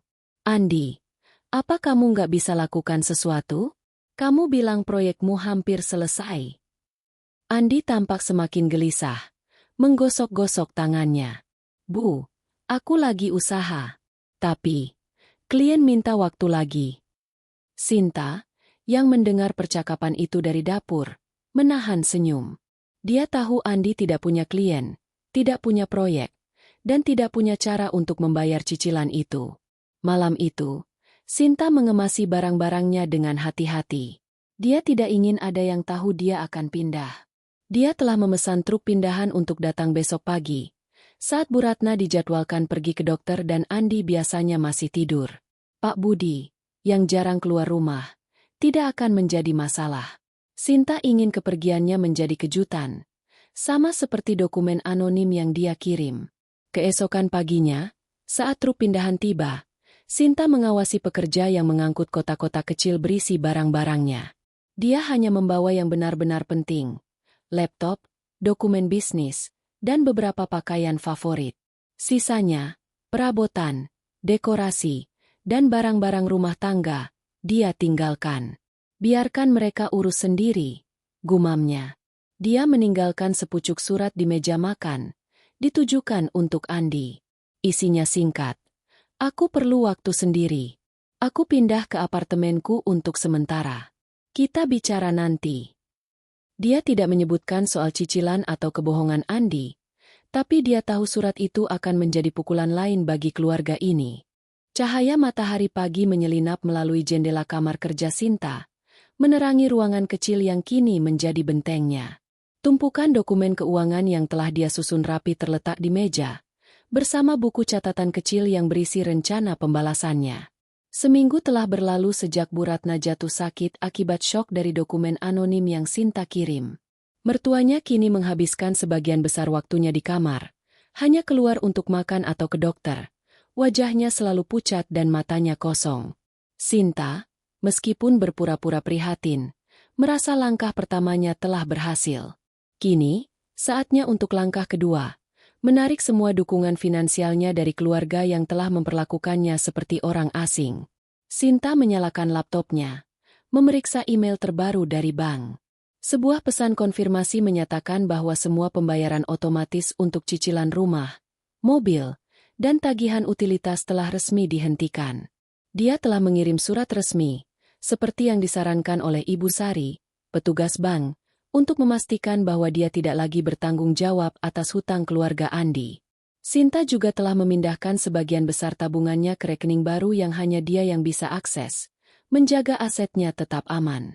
Apartemennya di Jakarta Barat, yang dibelinya sebelum menikah, kini telah diverifikasi kepemilikannya oleh Pak Darmawan, pengacaranya. Semua aman, Bu Sinta, kata Pak Darmawan melalui telepon kemarin.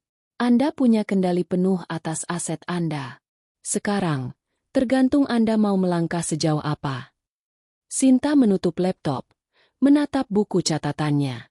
Dia telah menulis satu kalimat dengan tinta hitam tebal. Mereka harus belajar hidup tanpa aku. Dia tahu langkah ini akan mengguncang keluarga Andi, tapi dia tidak lagi peduli. Penghinaan Bu Ratna di acara reuni, kebohongan Andi tentang proyek besar, dan ketidakpedulian Pak Budi telah menghapus rasa iba yang tersisa di hatinya. Dia masih mencintai Andi, tapi cinta itu kini bercampur dengan kekecewaan yang terlalu dalam untuk diabaikan. Pagi itu, suasana di rumah terasa semakin tegang. Bu Ratna, yang biasanya sibuk mengatur rumah atau pergi ke arisan, kini hanya duduk di ruang tamu, memandang kosong ke arah televisi yang tidak menyala. Pak Budi, yang selalu pendiam, tampak lebih gelisah dari biasanya, sering memeriksa ponselnya seolah menunggu kabar. Andi, sementara itu, berusaha bertingkah seperti biasa, tapi Sinta bisa melihat kegelisahan di matanya. Dia tahu dokumen-dokumen itu telah mengguncang fondasi keluarga ini, dan dia siap untuk mempercepat kehancurannya. Saat sarapan, Sinta sengaja membuka topik yang sensitif. Andi, aku dapat kabar dari bank. Cicilan rumah dan mobil bulan ini belum dibayar. Kamu sudah urus? Tanyanya dengan nada polos, seolah tidak tahu apa-apa. Andi tersedak roti bakarnya, batu kecil sebelum menjawab. Iya, sayang. Aku lagi urus. Proyekku hampir selesai, kok. Bu Ratna, yang mendengar percakapan itu, menoleh dengan cepat. Cicilan belum dibayar? Andi, kamu bilang semua sudah beres. Suaranya naik, penuh kecemasan. Pak Budi hanya menunduk, tidak berkomentar. Sinta mengangkat bahu, berpura-pura bingung.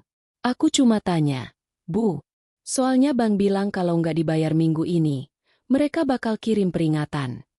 Dia menyeruput kopinya, memperhatikan reaksi mereka. Andi tampak panik, buru-buru berdiri. Aku telepon klien dulu. Ya, pasti ada salah paham. Dia keluar dari ruang makan, meninggalkan Bu Ratna yang kini memegang kepalanya. Wajahnya kembali memucat.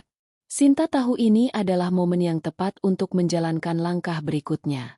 Dia telah mengatur untuk pindah ke apartemennya di Jakarta Barat dalam beberapa hari. Dia sudah menghubungi perusahaan pindahan untuk mengangkut barang-barang pribadinya, laptop, dokumen, dan beberapa pakaian, tanpa sepengetahuan keluarga Andi. Dia ingin keluar dari rumah ini sebelum badai finansial benar-benar menghantam. Aku nggak bisa terus jadi penutup kebohongan mereka, gumamnya sambil mengemas beberapa dokumen penting ke dalam tas kecil. 2 hari kemudian, Surat peringatan pertama dari bank tiba di kotak surat. Bu Ratna, yang kini mulai pulih dari serangan paniknya, membuka surat itu dengan tangan gemetar. Peringatan tunggakan cicilan rumah, katanya dengan suara pelan, hampir tidak percaya. Dia menoleh ke Pak Budi, yang duduk di sofa. Budi, ini serius. Kalau cicilan nggak dibayar, rumah ini bisa disita. Pak Budi mengangguk lemah. Aku tahu, Ratna. Tapi, kita nggak punya cukup uang. Pensiunku cuma cukup untuk kebutuhan sehari-hari. Bu Ratna berbalik ke Andi, yang baru saja masuk ruang tamu. Andi, apa kamu nggak bisa lakukan sesuatu? Kamu bilang proyekmu hampir selesai. Andi tampak semakin gelisah, menggosok-gosok tangannya. Bu, aku lagi usaha. Tapi, klien minta waktu lagi. Sinta, yang mendengar percakapan itu dari dapur, menahan senyum. Dia tahu Andi tidak punya klien, tidak punya proyek, dan tidak punya cara untuk membayar cicilan itu. Malam itu, Sinta mengemasi barang-barangnya dengan hati-hati. Dia tidak ingin ada yang tahu dia akan pindah. Dia telah memesan truk pindahan untuk datang besok pagi. Saat Bu Ratna dijadwalkan pergi ke dokter dan Andi biasanya masih tidur. Pak Budi, yang jarang keluar rumah, tidak akan menjadi masalah. Sinta ingin kepergiannya menjadi kejutan, sama seperti dokumen anonim yang dia kirim. Keesokan paginya, saat truk pindahan tiba, Sinta mengawasi pekerja yang mengangkut kotak-kotak kecil berisi barang-barangnya. Dia hanya membawa yang benar-benar penting, laptop, dokumen bisnis, dan beberapa pakaian favorit. Sisanya, perabotan, dekorasi, dan barang-barang rumah tangga, dia tinggalkan. Biarkan mereka urus sendiri, gumamnya. Dia meninggalkan sepucuk surat di meja makan, ditujukan untuk Andi. Isinya singkat. Aku perlu waktu sendiri. Aku pindah ke apartemenku untuk sementara. Kita bicara nanti. Dia tidak menyebutkan soal cicilan atau kebohongan Andi, tapi dia tahu surat itu akan menjadi pukulan lain bagi keluarga ini. Saat Sinta tiba di apartemennya di Jakarta Barat, dia merasa lega untuk pertama kalinya dalam beberapa bulan. Apartemen kecil itu, dengan dinding putih sederhana dan jendela besar yang menghadap ke kota, terasa seperti rumah sejati. Dia duduk di sofa, membuka laptop, dan memeriksa laporan bisnisnya. Lestari Beauty terus berkembang, dan dia baru saja menandatangani kontrak dengan distributor baru yang akan membawa produknya ke pasar internasional.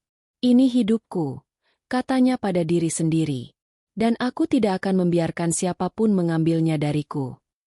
Sementara itu, di rumah besar keluarga Andi, kekacauan mulai terasa. Bu Ratna menerima telepon dari bank, memperingatkan bahwa cicilan rumah sudah lewat jatuh tempo. Kalau tidak dibayar dalam 7 hari, kami terpaksa mengambil tindakan hukum, kata petugas bank dengan nada tegas. Bu Ratna menutup telepon, wajahnya pucat. Dia berlari ke kamar Andi, yang masih tidur, dan mengguncang pundaknya. Andi, bangun. Rumah kita mau disita. Apa kamu nggak bisa lakukan sesuatu? Andi, yang kini benar-benar panik, mencoba menghubungi klien yang tidak pernah ada, tapi tidak ada jawaban. Dia menemukan surat Sinta di meja makan, dan wajahnya semakin memucat. Sinta pindah? Tanyanya pada dirinya sendiri, suaranya gemetar. Dia berlari ke kamar Sinta, hanya untuk menemukan lemari yang setengah kosong dan ruang kerja yang rapi tanpa laptop. Untuk pertama kalinya, Andi menyadari bahwa dia mungkin telah kehilangan lebih dari sekadar istri. Bu Ratna, yang kini kembali memegang dadanya, duduk di sofa dengan napas tersengal. Ini salahmu, Andi. Kalau kamu jujur dari awal, kita nggak akan begini, teriaknya. Pak Budi, yang mendengar keributan itu, hanya menggeleng. Ratna, tenang. Kita cari jalan keluar, katanya, tapi suaranya tidak meyakinkan. Sinta, di apartemennya, menerima pesan dari Rika. Kamu beneran pindah? Mereka pasti panik sekarang. Sinta membalas dengan singkat. Biarkan mereka panik. Ini baru awal. Dia menutup ponsel, menatap kota Jakarta yang berkilau di malam hari. Untuk pertama kalinya, dia merasa bebas. Dia tahu badai finansial akan segera menghantam keluarga Andi, dan dia tidak akan ada di sana untuk menyelamatkan mereka. Dia menulis di buku catatannya, langkah kedua selesai. Sekarang, mereka akan belajar hidup tanpa aku. Dia menutup buku itu, mematikan lampu, dan tersenyum kecil. Perjalanan ini belum selesai, tapi dia sudah selangkah lebih dekat ke keadilan. Langit Jakarta malam itu cerah, dengan bintang-bintang yang berkelap-kelip di antara siluet gedung-gedung tinggi. Sinta duduk di balkon apartemennya di Jakarta Barat, menyeruput teh chamomile hangat dari cangkir keramik favoritnya. Di bawah, kota terlihat hidup dengan lampu-lampu yang berkilauan, tapi di dalam hati Sinta, ada ketenangan yang baru dia rasakan setelah sekian lama. Pindah ke apartemen ini adalah langkah besar. Sebuah pernyataan bahwa dia tidak lagi mau menjadi penopang kebohongan keluarga Andi. Namun, dia tahu bahwa langkah ini juga akan membawa konsekuensi bagi dirinya, Andi, dan terutama Bu Ratna. Di rumah besar keluarga Andi, kekacauan semakin nyata. 3 hari setelah Sinta pindah, surat peringatan kedua dari bank tiba, kali ini dengan nada yang lebih tegas. Jika tunggakan cicilan rumah tidak diselesaikan dalam 3 hari, kami akan memulai proses penyitaan. Bu Ratna, yang kini mulai pulih dari serangan paniknya, membaca surat itu dengan tangan gemetar. Wajahnya, yang biasanya dihiasi riasan sempurna, kini tampak kusut dan lelah. Budi, kita harus lakukan sesuatu, katanya pada Pak Budi, yang hanya mengangguk lemah, tidak tahu bagaimana menjawab. Pensiunnya yang kecil tidak mungkin menutupi cicilan rumah sebesar 20 juta per bulan, apalagi ditambah cicilan mobil dan tagihan lainnya. Andi, yang kini merasakan tekanan dari ibunya, berjalan mondar-mandir di ruang tamu. Dia telah mencoba menghubungi Sinta berkali-kali sejak menemukan surat perpisahannya, tapi semua panggilan dan pesannya tidak dijawab. Bu, aku coba hubungi Sinta. Mungkin dia bisa bantu, katanya. Suaranya penuh keputusasaan. Bu Ratna menatapnya dengan mata menyala. Bantu? Andi, kamu lihat sendiri dokumen-dokumen itu. Dia yang bayar semuanya selama ini. Dan sekarang dia pergi, ninggalin kita dalam masalah. Untuk pertama kalinya, Bu Ratna tidak lagi menyebut Sinta sebagai menantu murahan. Ada nada penyesalan dalam suaranya, tapi juga kemarahan yang masih membara. Sementara itu, di apartemennya, Sinta menerima pesan dari Rika. Sin, Andi telepon aku tadi. Dia panik banget. Nanya kamu di mana. Aku bilang gak tahu. Kamu yakin gak mau ketemu dia dulu? Sinta menatap pesan itu sejenak. Jari-jarinya ragu di atas layar ponsel. Dia masih mencintai Andi, tapi setiap kali dia mengingat kebohongannya, cerita tentang proyek Singapura yang tidak pernah ada, atau caranya membiarkan ibunya menghina Sinta tanpa membela, rasa sakit itu kembali. Dia membalas pesan Rika. Belum waktunya, Rik. Biar mereka rasakan dulu apa artinya hidup tanpa aku. Sinta bangkit dari kursi balkon, masuk ruang tamu apartemennya yang sederhana namun nyaman. Dia membuka laptop dan memeriksa email dari tim Lestari Beauty. Bisnisnya terus berkembang, dengan kontrak baru yang akan membawa produknya ke pasar Singapura dan Malaysia. Dia tersenyum kecil, merasa bangga dengan apa yang telah dia capai sendiri.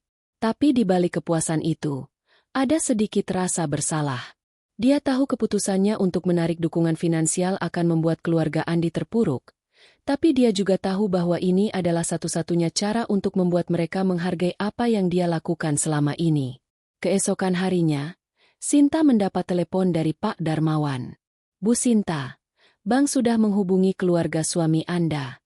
Mereka tidak bisa membayar cicilan, dan proses penyitaan rumah mungkin dimulai minggu depan jika tidak ada pembayaran. Apa langkah Anda selanjutnya? Tanyanya dengan nada profesional. Sinta menarik napas dalam-dalam. Biarkan proses itu berjalan, Pak. Tapi tolong pastikan apartemenku dan tabunganku aman. Aku tidak mau terseret dalam masalah mereka. Pak Darmawan mengangguk melalui telepon. Sudah aman, Bu. Saya juga sarankan Anda menyiapkan diri untuk kemungkinan Andi atau ibunya mendatangi Anda. Mereka pasti akan meminta bantuan. Sinta tahu itu kemungkinan besar akan terjadi. Dia telah mempersiapkan diri untuk menghadapi Andi atau Bu Ratna. Tapi dia tidak ingin pertemuan itu terjadi di apartemennya. Dia memilih untuk tetap menjaga jarak, setidaknya untuk sementara waktu. Dia menghubungi perusahaan keamanan apartemen, meminta mereka untuk tidak mengizinkan siapapun masuk tanpa persetujuannya. Aku perlu ruang untuk berpikir, katanya pada diri sendiri, menatap foto pernikahannya yang masih dia simpan di laci meja. Sore itu, seperti yang diduga, Andi muncul di lobi apartemen Sinta. Dia terlihat kusut, dengan kaos yang sedikit kotor dan wajah yang penuh kecemasan. Petugas keamanan menghubungi Sinta melalui interkom. Bu Sinta, ada Bapak Andi di lobi. Dia bilang ingin ketemu. Apa kami boleh izinkan naik? Sinta menarik napas panjang, hatinya bimbang. Bagian dirinya ingin mendengar apa yang akan Andi katakan, tapi bagian lain menolak untuk kembali terjebak dalam drama keluarga itu. Bilang ke dia aku sedang tidak di rumah, jawabnya dengan tegas. Kalau dia mau bicara, suruh tinggalkan pesan. Andi, yang tidak diizinkan naik, akhirnya meninggalkan sepucuk surat di lobi. Petugas keamanan mengantarkannya ke Sinta malam itu. Surat itu ditulis dengan tangan, dengan tulisan Andi yang sedikit bergetar. Sinta, aku tahu aku salah. Aku nggak pernah jujur soal pekerjaanku. Tapi aku cinta kamu, dan aku nggak mau kehilangan kamu. Ibu juga menyesal. Tolong balik. Kita beresin ini bareng-bareng. Sinta membaca surat itu berulang-ulang. Air mata menggenang di matanya. Dia masih mencintai Andi, tapi kata-kata, kita beresin ini bareng-bareng, terasa kosong. Selama ini, dia sendirian menanggung beban keluarga itu, dan Andi tidak pernah benar-benar berusaha. Di rumah besar keluarga Andi, Bu Ratna mulai mencoba mencari jalan keluar. Dia menghubungi beberapa kerabat, meminta pinjaman, tapi kebanyakan dari mereka menolak dengan alasan sopan. Kami sedang susah, Ratna, kata seorang sepupu. Tapi Sinta tahu dari Tante Mira bahwa kabar tentang kebohongan Andi telah menyebar di kalangan keluarga. Bu Ratna, yang selalu membanggakan kesuksesan anaknya, kini menjadi bahan bisik-bisik. Dia duduk di ruang tamu, memegang telepon dengan tangan gemetar, menyadari bahwa citra keluarganya telah runtuh. Malam itu, Sinta menerima telepon dari Tante Mira, satu-satunya kerabat yang pernah menghargai usahanya. Sinta, aku dengar kamu pindah. Aku nggak tahu detailnya. Tapi aku tahu kamu yang selama ini jaga keluarga itu. Kalau kamu perlu teman bicara, Tante di sini. Ya, katanya dengan nada tulus. Sinta tersenyum, merasa hangat untuk pertama kalinya dalam beberapa hari. Makasih, Tante. Aku cuma perlu waktu untuk mikir. Banyak yang harus aku urus. Jawabnya. Setelah menutup telepon, Sinta duduk di sofa, membuka buku catatannya. Dia menulis, langkah ketiga, biarkan mereka menghadapi konsekuensi. Aku bukan penutup kebohongan lagi. Dia tahu bahwa dalam beberapa hari, bank akan mengambil langkah hukum untuk menyita rumah itu. Dia juga tahu bahwa Andi dan Bu Ratna akan semakin putus asa, mungkin akan mencoba memohon padanya. Tapi Sinta sudah memutuskan.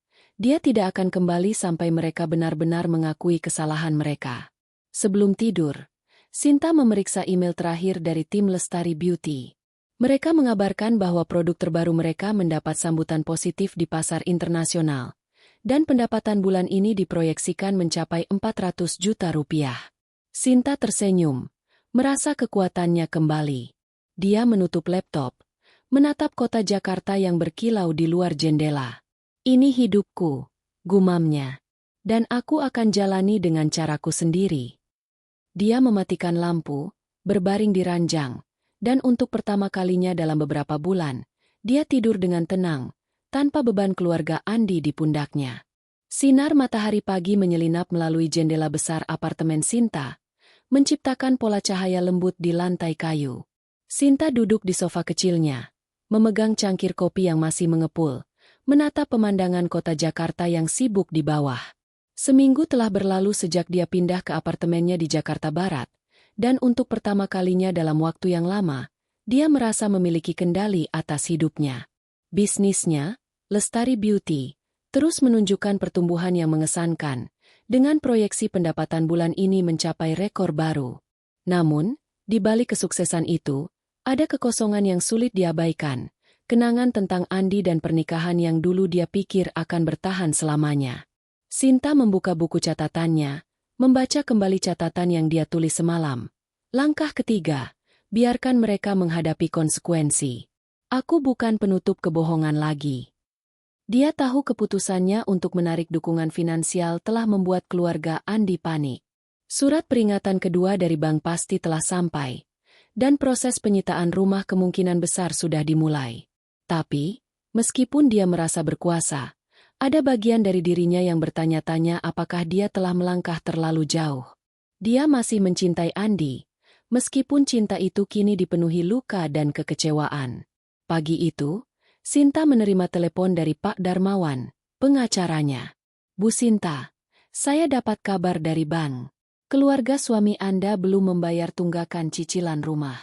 Proses penyitaan sudah dimulai, dan mereka kemungkinan besar akan kehilangan rumah dalam 2 minggu jika tidak ada penyelesaian, katanya dengan nada datar. Sinta menarik napas dalam-dalam, mencoba mencerna informasi itu. Apa yang akan terjadi pada mereka, Pak? Tanyanya, suaranya pelan. Mereka mungkin harus pindah ke tempat yang lebih kecil, atau mencari pinjaman dari pihak lain. Tapi dengan situasi keuangan mereka, itu akan sulit, jawab Pak Darmawan. Apa Anda ingin bertemu dengan mereka untuk membahas opsi lain? Sinta ragu sejenak. Bagian dirinya ingin tetap menjaga jarak, tapi ada dorongan untuk menghadapi Andi dan Bu Ratna secara langsung, untuk mendengar apa yang mereka katakan setelah semua kebenaran terungkap. Saya pikir-pikir dulu, Pak, tapi tolong pastikan aset saya tetap aman, katanya. Pak Darmawan mengangguk melalui telepon. Sudah diurus, Bu. Kalau Anda memutuskan untuk bertemu, saya sarankan lakukan di tempat netral, bukan di apartemen Anda. Setelah menutup telepon, Sinta duduk di meja kerjanya, membuka email dari tim Lestari Beauty. Mereka mengabarkan bahwa kontrak dengan distributor di Singapura sudah final, dan pengiriman pertama akan dilakukan minggu depan.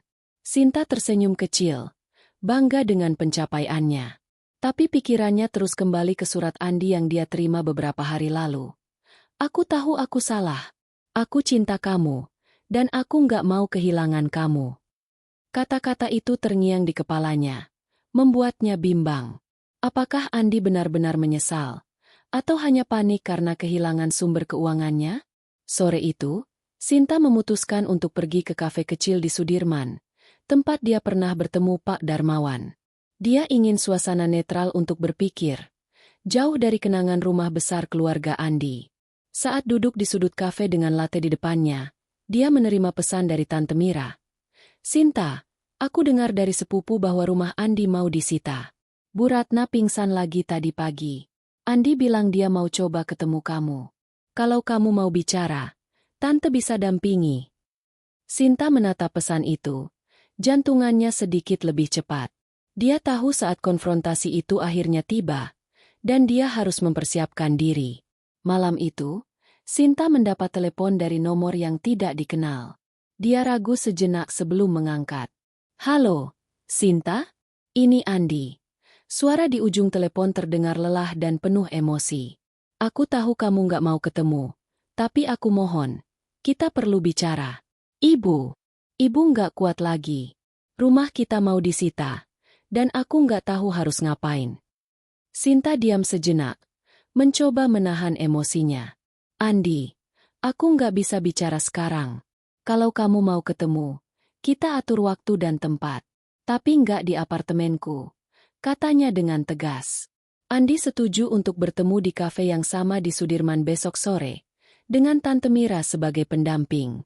Sinta tahu ini akan menjadi percakapan yang sulit, tapi dia merasa siap. Dia ingin mendengar apa yang Andi dan Bu Ratna katakan, tapi dia juga bertekad untuk tidak kembali ke peran sebagai penyelamat mereka. Sebelum tidur, dia menulis di buku catatannya, langkah keempat, hadapi mereka, tapi jangan goyah. Keesokan harinya, Sinta tiba di kafe lebih awal, memilih meja di sudut yang tenang. Tante Mira datang beberapa menit kemudian, memeluk Sinta dengan hangat. "Kamu kuat, Nak. Apapun yang terjadi hari ini, Tante di sisi kamu," katanya. Matanya penuh kasih sayang. Sinta tersenyum, merasa sedikit lebih tenang dengan kehadiran Tante Mira. Tak lama kemudian, Andi dan Bu Ratna masuk. Andi terlihat kusut, dengan kemeja yang sedikit kusam. Bu Ratna, yang biasanya berpenampilan mewah, kini mengenakan pakaian sederhana, wajahnya pucat dan matanya sembab. Mereka duduk di hadapan Sinta. Suasana tegang menyelimuti meja. Tante Mira memecah keheningan. "Ayo, kita bicara dengan kepala dingin. Sinta, mungkin kamu mulai dulu." Sinta menarik napas dalam-dalam, menatap Andi dan Bu Ratna bergantian. "Aku nggak akan banyak bicara," katanya. Suaranya tegas namun tenang. "Selama ini, aku yang bayar semua kebutuhan keluarga. Rumah, mobil, bahkan perhiasan ibu. Tapi kalian, terutama ibu, memperlakukan aku seperti orang asing, seperti menantu murahan. Aku nggak bisa terus hidup begitu." Bu Ratna menunduk. Tangannya menggenggam serbet dengan erat. Untuk pertama kalinya, dia tidak membantah. "Sinta, aku salah," katanya. Suaranya pelan dan gemetar. "Aku nggak tahu Andi nggak kerja. Aku pikir dia yang bayar semuanya. Aku malu. Sinta, aku nggak tahu harus bilang apa." Air mata mengalir di pipinya, dan Sinta merasa sedikit iba, tapi dia tidak membiarkan emosinya mengambil alih. Andi menatap Sinta, matanya penuh penyesalan. "Sinta, aku tahu aku penutup kebohongan. Aku takut kecewain ibu, kecewain kamu. Aku cuma nggak tahu caranya keluar dari situasi ini. Aku janji, aku akan kerja. Aku akan bersihin semuanya. Tolong, balik ke rumah."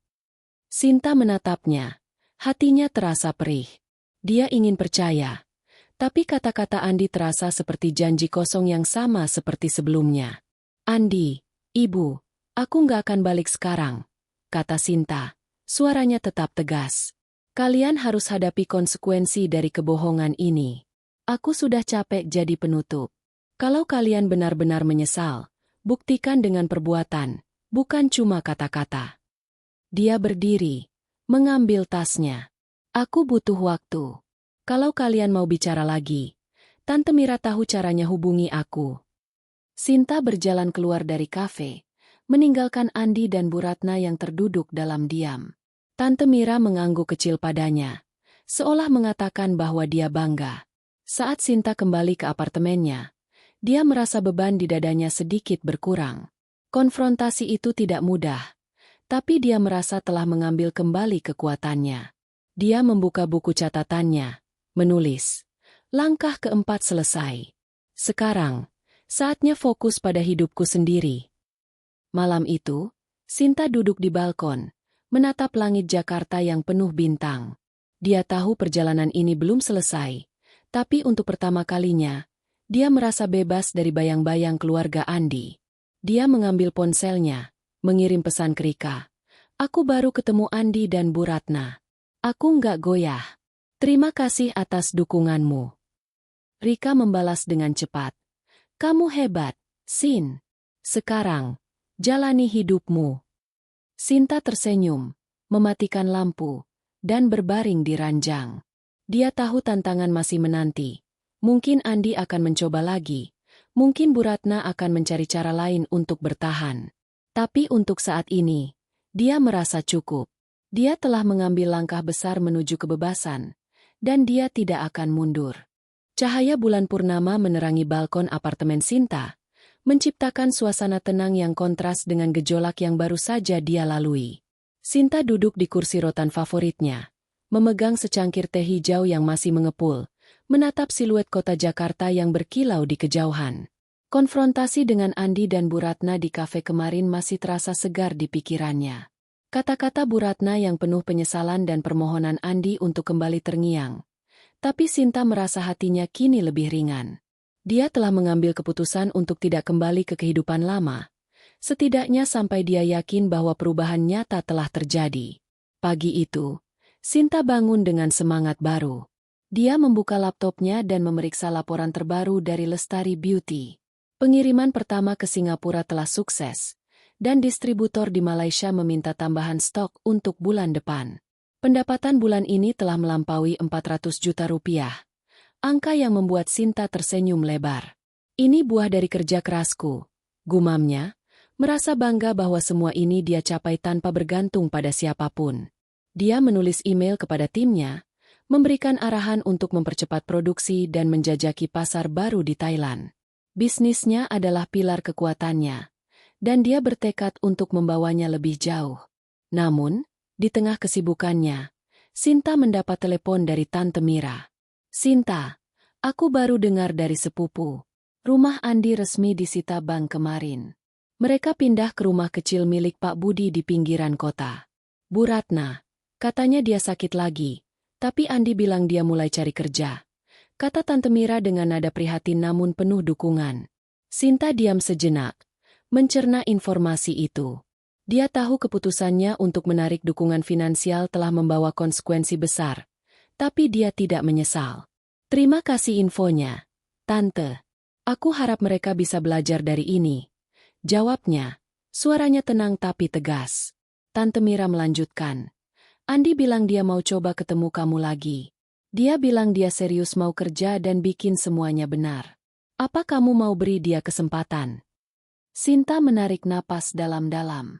Dia masih mencintai Andi, tapi cinta itu kini bercampur dengan kewaspadaan. "Aku belum siap, Tante. Kalau dia serius, biar dia buktikan dulu. Aku nggak mau janji kosong lagi," katanya. Tante Mira mengangguk melalui telepon. "Aku mengerti, Nak. Kamu fokus aja sama hidupmu sekarang. Tante selalu dukung kamu." Setelah menutup telepon, Sinta pergi ke ruang kerjanya, membuka buku catatannya. Dia menulis, langkah kelima, bangun hidup baru, tanpa bayang-bayang masa lalu. Dia tahu perjalanan ini tidak mudah. Ada saat-saat dia merasa kesepian, merindukan kehangatan Andi di sisinya, tapi dia juga tahu bahwa dia tidak bisa kembali ke kehidupan yang penuh kebohongan. Dia telah memberikan terlalu banyak untuk keluarga yang tidak pernah benar-benar menghargainya. Sore itu, Sinta memutuskan untuk keluar dari apartemennya, ingin menyegarkan pikiran. Dia pergi ke taman kecil di dekat apartemen, duduk di bangku kayu sambil menikmati angin sepau-sepau. Di sana, dia bertemu dengan Rika, yang sengaja mampir untuk menemani. "Sin, kamu kelihatan lebih tenang sekarang," kata Rika sambil menyerahkan es kopi yang dia bawa. Sinta tersenyum, mengambil es kopi itu. "Aku merasa bebas, Rik. Tapi kadang-kadang, aku masih mikirin Andi. Apa aku terlalu keras sama mereka?" Rika menggeleng. "Keras? Sin, kamu cuma ngasih mereka apa yang mereka layak dapat. Mereka yang bohong, yang manfaatin kamu. Kalau Andi beneran sayang sama kamu, dia harus buktikan dengan tindakan, bukan cuma kata-kata." Sinta mengangguk, tahu bahwa Rika benar. Dia tidak ingin terjebak dalam siklus harapan kosong lagi. "Makasih, Rik. Aku cuma perlu waktu buat bener-bener move on," katanya, menatap anak-anak yang bermain di taman. Malam itu, saat kembali ke apartemen, Sinta menerima email dari Pak Darmawan. "Bu Sinta, saya dapat kabar bahwa keluarga suami Anda sudah pindah dari rumah besar itu. Andi menghubungi saya, minta nomor Anda. Tapi saya bilang harus izin Anda dulu. Apa Anda mau saya kasih?" Sinta ragu sejenak. Dia tahu Andi sedang berusaha, tapi dia belum siap untuk membuka pintu itu lagi. "Belum, Pak. Kalau dia mau bicara, suruh dia kirim surat lewat Tante Mira. Aku butuh waktu," jawabnya melalui email. Beberapa hari kemudian, sebuah surat tiba melalui Tante Mira. Tulisan tangan Andi terlihat lebih rapi kali ini, seolah dia benar-benar berusaha. "Sinta, aku tahu aku nggak pantas minta apa-apa dari kamu. Aku sudah mulai kerja sebagai staf pemasaran di sebuah perusahaan kecil. Gajinya nggak besar, tapi aku mau buktiin aku bisa berubah. Ibu juga berubah. Dia nggak lagi bicara soal gengsi.